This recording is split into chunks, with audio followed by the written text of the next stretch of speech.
Hey everyone, I'm Alyssa, an Indianapolis Colts cheerleader for the 2024 season, and this is Believe in Colts. Welcome back to Believe in Colts. I'm Lawrence Owen. With me, as usual, is my guy, boom, Donald Thomas. And today we have to go over an upcoming show. Buffalo Bills coming to the Indianapolis Colts this Sunday. Donald, initial thoughts about facing, I would say, a top 3 team in the NFL? Yeah, I was going to say a top 5 team, in my opinion. They're definitely there. It's, you know what? Colts fans, a lot to be happy about. I actually do feel pretty good about this game. I'm not trying to be funny. I'm not, pulling anybody's leg. I want to get into it a little bit later on, but I think that overall, the Colts are going to fare. They're going to be in a dogfight, but they're going to be ready for their fight this weekend. And so I feel good, man. Awesome. I'm not as confident, but it's kind of weird. The Indianapolis Colts are 4-point underdogs in this game, and you could go check that out with the rest of the betting odds because BetOnline is the most trusted betting platform and your number one source for online betting. From the earliest odds to in-game live betting, BetOnline provides you with all the action and the ability to watch games as they happen. With the largest selection of odds on everything from football, NBA, college basketball, NHL, UFC, MMA. Head to the Bet Online today. Get in on the action with America's most trusted site for online wagering. Bet Online. The game starts here. So, as I said before, in Indianapolis, they're 4-point underdogs, usually give the home team 3 points. So technically they're looking at, a 7-point in the way I'm looking at it, a touchdown.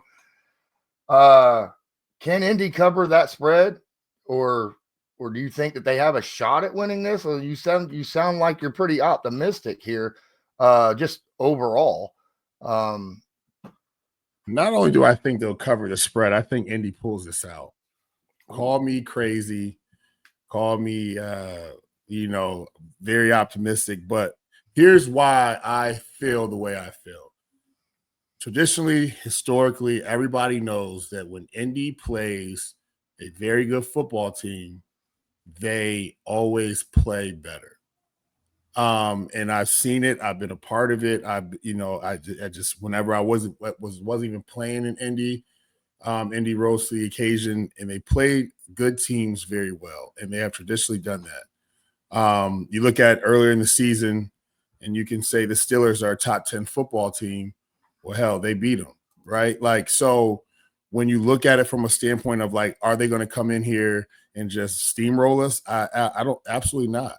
Now, will it be a dogfight? Yes. Do I think the Colts are going to answer the bell on offense? I think so. I think that there's going to be some guys who have some really big games. I think Jonathan Taylor's going to run for over 100 yards. I think that, there's going to be some really big deep balls down the field. And I think that this is going to be a game that's going to be a shootout.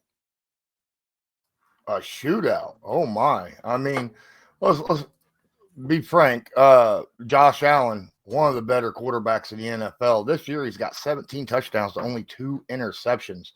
And still running at about a 65% completion clip, which is good for an NFL. But the passer rating of 105.8 is he's on track to have one of his best seasons of his career so far in the NFL. How did the Colts defense game plan against a guy like this? You got to get pressure on him. It's number one, first and foremost. Josh Allen is getting better every single season that he plays. Stats have shown it. We've seen how he's made these runs. You can't let him get comfortable. Try to get him to move. He's a great running quarterback as well. He's a very big body that has great speed. He reminds me of an Andrew Luck kind of deal when he's running the football with that big body and that 4.6 or whatever he can run 40. But here the thing is this, just the defensive scheme is going to have to be on point for this game. And it's going to be one of these games where the defense they're going to bend, but they just cannot break. As much as we say that's cliche as it sounds, That's exactly what needs to happen. They can bend, but they can't break. So there's gonna be some times where they get down into the red zone and they gotta only settle for 3 points. They can allow a touchdown to keep this offense in the game and keep answering, scores. But Buffalo's going to score the football. We know that. They have a pretty good running game. It's not great in my opinion, but it's enough because of their passing game that it complements it very well. And so, it's just going to be one of those games where guys up front are going to have to play big. Another big game from Grover, another big game from DeForest, another big game from Quiddy. Those guys are going to have to cause some havoc, and they're going to have to move the front a lot to get these offensive linemen off their spots and try to flush out Josh Allen to these ends that have to keep the responsibility of not letting anything outside and contain them. Yeah, you talked about their run game. They're currently right now clipping at about a 4.4 yards per carry, but really what it is, it's that 13 touchdowns rushing the ball. That's, I think, fourth best in the NFL. I think the only teams better than them now are the Commanders, Lions, and Eagles. Now, is that all, historically, it's been mostly Josh Allen, right, with the running the football. But this Bills team runs the ball well with running backs as well now this year. Where are we looking at to stop that run? How we stop the run and yet still get pressure? Stopping the run is going to be one thing. Getting pressure is another. So, those are the two completely different animals in my opinion. And when I say what I just said, like the guys up front have got to play well. We're going to have to see that, the same kind of thing when you see, 5 guys on the line of scrimmage that Gus Bradley has cooked up, and that there's going to be some twist game going on, so you can get that, that linebacker that loops around free. And hopefully, now it comes down to this, right? This is why I love the game and how the weeks shape up, because you better bet your bottom dollar that when they see that look, Buffalo's changing their protection. Okay, Buffalo's going to change the protection. They're going to slide that protection into, the twist to pick it all up. And then, that backside guard, if he's free, he's got to be the one that's going to have to clean it up, where that center can't get lulled to sleep with that looper coming around. That's going to be the key. They got to practice that all week. They got to have the guys in Buffalo run it well, because if not, Indy's running that pressure very well. And then, if that's going to be to stop the pass game, the run game, guys up front just got to play big, right? They're a big downhill running team. They run zone a lot. They're a power team, and that plays right into the hands of Grover and DeForest, because they're so good with their hands. They're so powerful. They're so explosive coming off the football, shocking the offensive guard or the center, shedding a block. They got to just do that all game, and then hopefully they can hold up on these double teams to allow the linebackers to run free and run in there, make plays, and wrap up and not miss tackles. Indianapolis Colts passing attack versus the Bills rush passing defense. After last week, it worries me a little bit, because look, the Bills right now are top 10 in yards per attempt in the pass. They only give up 6.6 yards per attempt. Now, that in and of itself is pretty solid, but the Colts, they're not been doing well in the passing game. How can we get around that and get our passing game going the way we want to with Joe Flacco at quarterback? And we got to get our tight ends more involved in the passing game. We'll go a game where all 3 tight ends will have a catch, and then you'll go a stint of 2 or 3 games and you have one pass to Mo Alley Cox for 20 yards. So we got to be able to develop getting our tight ends more involved. And then not forcing the ball down the field. If they're only giving up 6 yards, well, hell, like that plays into our hand favorably, because Flacco can do a decent job of, making those quick throws. Now, he didn't make that one throw in the fourth quarter last week to get the first down, but I mean, he was thinking, bust or go home. But here's the deal: methodically work the ball down the field, take what the defense gives you, consistently do that, chip away at the run game. If you can get 3 to 4 yards a pop, hey, we'll take it every single time. But moving the ball down the field, not forcing it, and then taking shots when shots are there is what's going to help the Colts offense. I think throughout this game, especially early in the game, right? It's like, yeah, we want to move the ball down the field, but we've got to get into a rhythm, right? We got to get into a rhythm. We got to get into that field. We got to hurry up, and we have to get on the ball, not let this defense get settled in, keep them thinking, keep them on their toes. And then that way, it makes the game a lot smoother because when Buffalo gets the ball, they're going to move the ball down the field. Now, you said something interesting. You said that, they're in the rushing touchdowns for Buffalo. They're top 4, you said, or something like that in the league or something like that, right? When it comes to rushing touchdowns. So my thing is this, because they move the ball so effectively and efficiently, they get the ball down the field, they get the ball into the red zone, then they just run the ball into the end zone, right? And so that's what you really want to do because it kind of takes the pressure off of the run game in the middle of the field and trying to, find what runs are going to work and what's not going to work. But when you get down into that red zone, you kind of know what you're going to get because it's so condensed.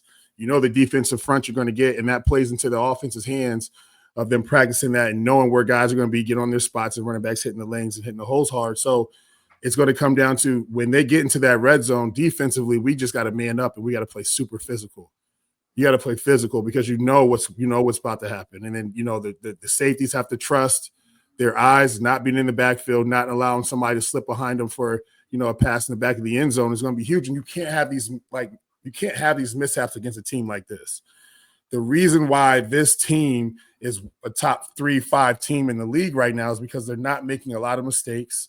They're trusting in each other and they know the game plan in and out. And when a team that's not as good, or it could be just as good as them, but they make these mistakes, they're not, in sync and, in the secondary, right? And they're not getting pressure to the quarterback and allowing a top 5 quarterback in the league to pick them apart. It's going to happen. So, it's just like, it's just like when you're playing basketball, you can't leave Steph Curry open. He's going to knock the shot down, right? You got to contest it at least, right? To at least force that probability to be a lot lower for it to go in. It's no different with Josh Allen, right? You can't let him just sit back there and just pick the defense apart and find that hole. You got to make a move. You got to make them think. You got to bring pressure. And this is going to be a game where I think you got to bring pressure, but then you lose a guy in pass coverage. So it's like, what do you want to really do here? You got to rely on those guys up front to get pressure. And it's going to be twisting. It's going to be stunts. It's going to be slants. It's going to, all those things that are going to be to get this offensive line to move because this offensive line is pretty good, in my opinion. They're a pretty good offensive line, right? And they've proven it from week 1 to now. I watched a lot of the Buffalo Bills film, and they got a pretty decent offensive line across the board. All those guys they were studs in college, and they're playing well now in the league. Turnovers always play a big impact in a game, and this Buffalo team is 3rd in the NFL in creating turnovers. They're averaging about 2 turnovers a game. I think they've got 9 forced fumbles, 8 interceptions on the season. The Indianapolis Colts win the turnover battle. The Colts win the turnover battle this Sunday. I guarantee you that. Guarantee. How do they go about keeping the ball away from Buffalo then? Listen, let's just talk about them getting the turnovers first, and now we'll talk about them. Okay. Here's the deal. I'm telling you, this is why I say the Colts have a very good chance of winning this football game. Crazy things happen when you come to Indianapolis. Teams that look like super teams in this regular season come to Indy and look like the Bad News Bears on certain plays. And I'm telling you this, it's going to happen. It's going to be a fumble in the red zone. It's going to be interception somewhere for a pick six. Something happens where we win. It's going to be something crazy, like the ball, like the receiver turns and smacks him right in the face mask, ball pops up, pick. Like those things are going to happen in this game. I just have this hunch about it. I felt this way all week. And my mind is not changing just because the camera's on. I feel like we win the turnover battle. I feel like there's going to be this Buffalo Bills team might not even, they may get 1 turnover. I'm going to say may get 1 turnover. And that 1 turnover is going to be, I'm giving them 30% chance of getting it. I'm telling you right now, ball security is key. It's got to be preached this whole week in practice. all right, being smart with the football, knowing where to go with it, right? And then on defense, I'm telling you right now, when you go and you play a team like this, the coordinator and your position coach, when you're on defense, is preaching takeaways. We got to take the ball away. So expect to see guys punching at the football when they come in for a tackle, seeing those DBs coming, just ripping at the ball. I'm telling you right now, pressure up front, being stout, punching at the ball at the line of scrimmage from this defensive lineman. It's going to happen. I'm telling you right now. I promise you that. Colts fans, I'm telling you, mark my words. Josh Allen has 5 fumbles so far on the season.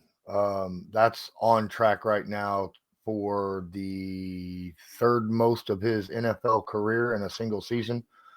You talked about getting pressure on him. The problem is he's in some ways a lot like Anthony Richardson, right? He's tough to bring down. He's a big, strong runner when it comes to being a quarterback in the NFL.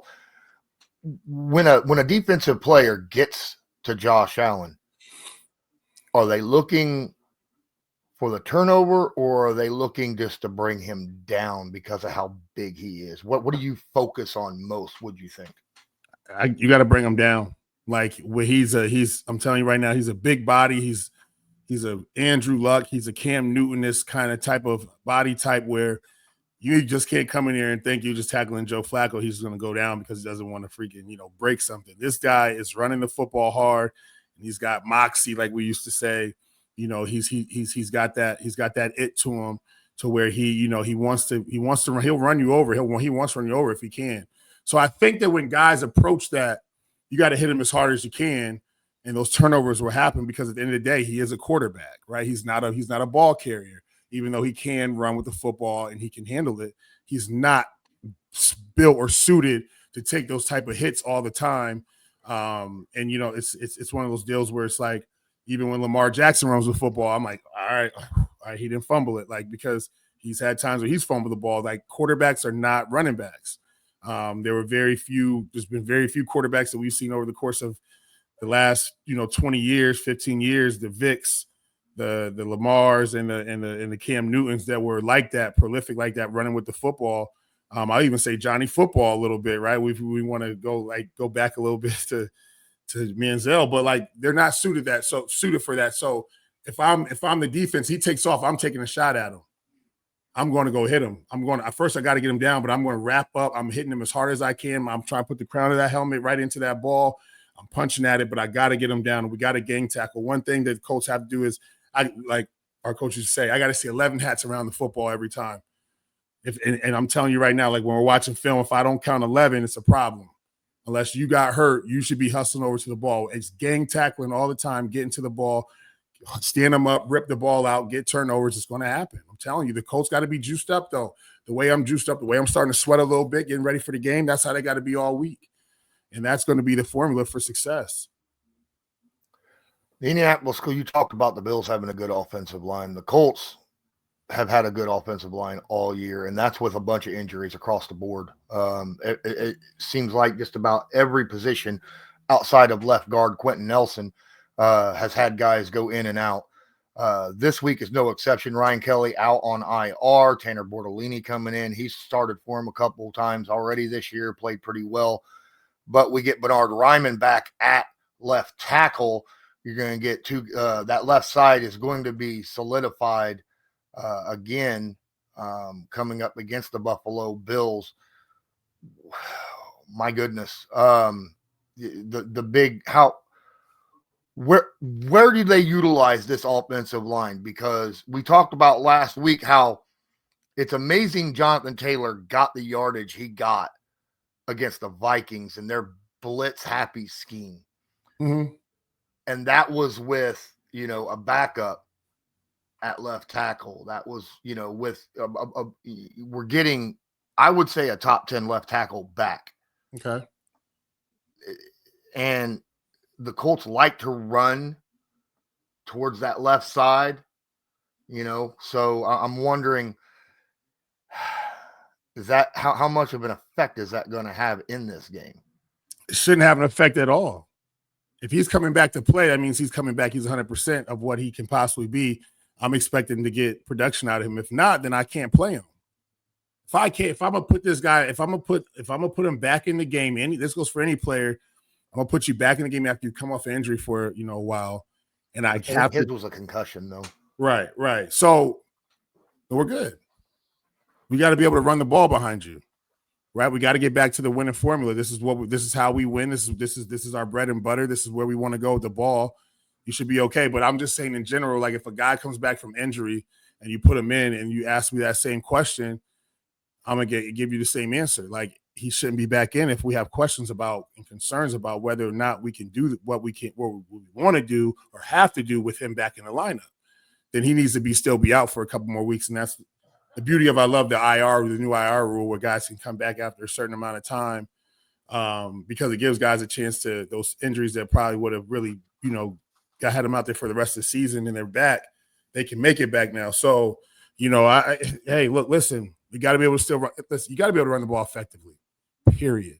Or you can't win football games. And I learned that from the minute I stepped into the NFL. It was preached upon. It was harped on. You got to be able to run the football. I think that, it's not going to be a game where, prove me wrong, I might be wrong, but we're rushing for 200 yards, but we need to have at least 140 to win this football game. We need to run the ball for at least 140 yards, because all that does is it allows our passing game to open up. And we have got to be able to do that, right? Because we got to play complementary football, especially on offense. But I really think that Flacco's not going to force things down the field if they're not there. I think that he's went against one of the best defenses last week. Okay, let's not forget that. He went against one of the best defenses in the league last week, and it came down to them, losing the game, but it wasn't this crazy just blowout, right? So, like, he still can read defenses. I hope that he can, find those holes that he's supposed to find. And I hope that, like I said earlier this week in our episode, I hope that he is a 39-year-old spring chicken on Sunday. I don't know if he needs to take two extra Toradol shots and cold tub and all that good stuff and, come out feeling like a brand new man, but we need a spring chicken, Joe Flacco on Sunday. And I think that he'll get the job done. Wanted to get your thoughts on something. I've discussed and I've praised this offensive line for the Indianapolis Colts all year, especially with the fact that, the backups coming in playing well across the line. I want to know who gets most of the credit here. Do you get the scouting department and Chris Ballard for picking up guys, or are we looking at Sparano Jr. Just really being a good, offensive line coach and getting these guys ready? Or do you think it's a little mix of both? It's a mix of both. To be able to scout good offensive linemen is not easy, especially if you've never played the position. You have to really know how to break down film, look at matchups and understand who fits into your scheme, because just because a guy is like a road grader offensive lineman, does he fit into the scheme of the offense that you guys run?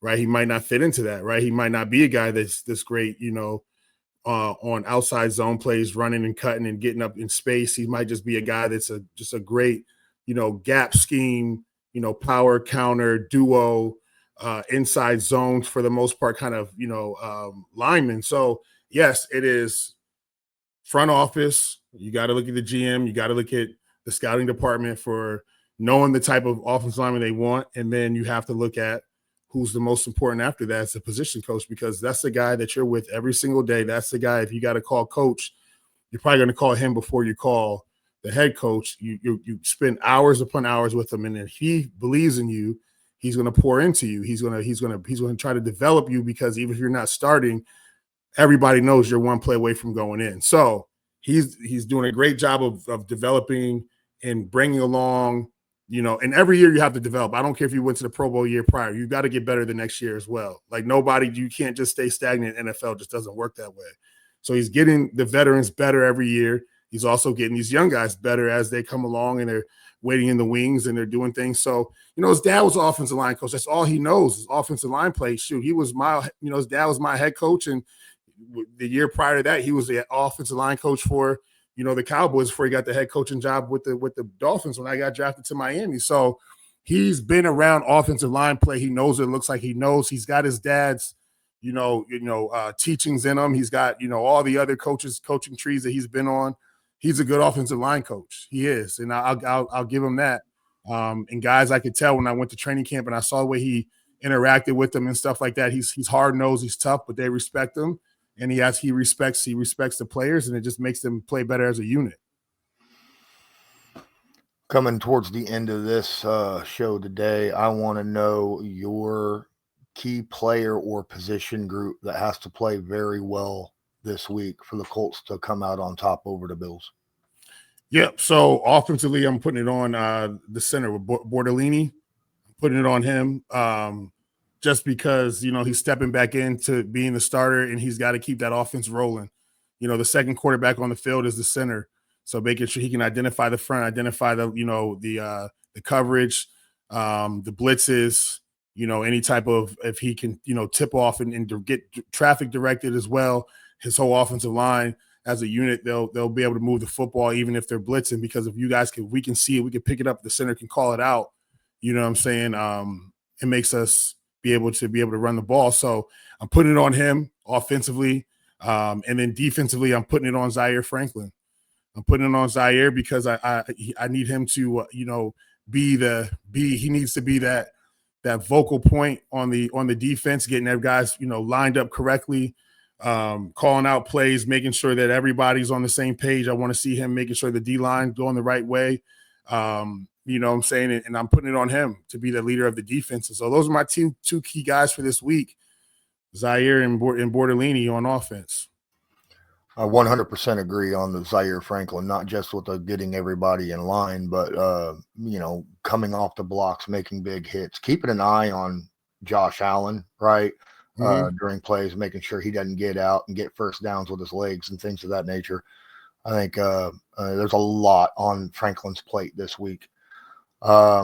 Offensively, man, I need Flacco to play better. I understand where you're coming from with Bortolini, but I'm pretty comfortable with Bortolini. He's came in for Kelly already a couple times this year. I want to see how Flacco bounces back after the performance he had last week, right? You talked about he's come out like a spring chicken. He definitely needs to come out, look a little bit more crisp, a little bit more accurate, and be able to keep the Colts on the field so the defense don't get gassed in the third and fourth quarter. That's because you don't want a gas defense against Josh Allen and this Buffalo offense at all. But that's my thought process. All right, we're coming down. Game predictions on you, bud. Yep, I'm going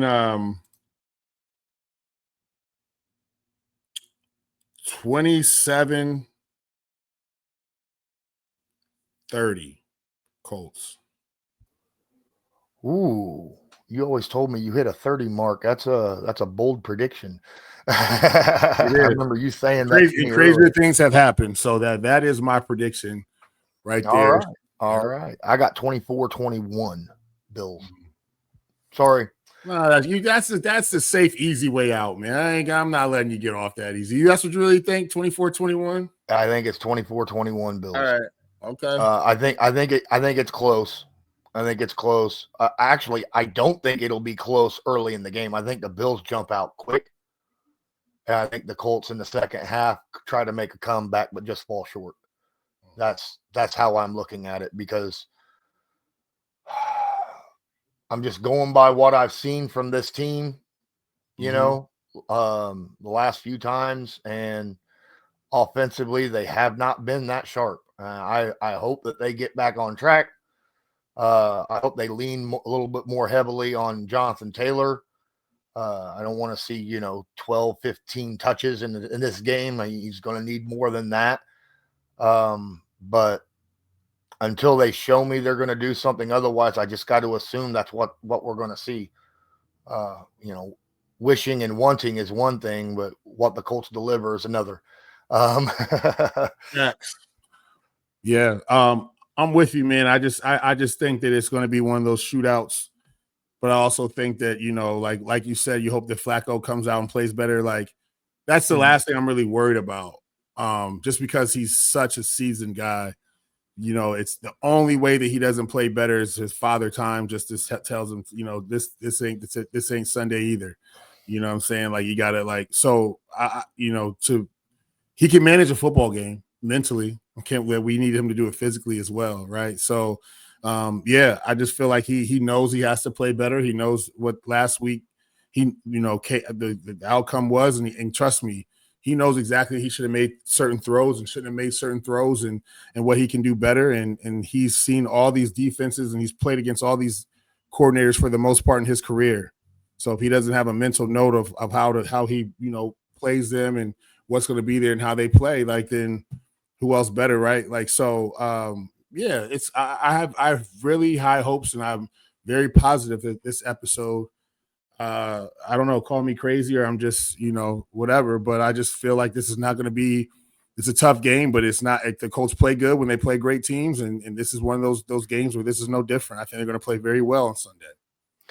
Well, we both got a 3-point game predicted. So that's a situation where, it sounds like it's a good game to watch either way, and when it's a 3-point game, you generally, it could swing either way, Sadly, you talk about it, don't let the refs dictate, but in a close game like that, they absolutely can. So hopefully the Indianapolis Colts are able to take this out of the refs' hands and really put a stamp down, because they're 4-5, and another loss puts them in a really bad hole when it comes to the playoff hunt.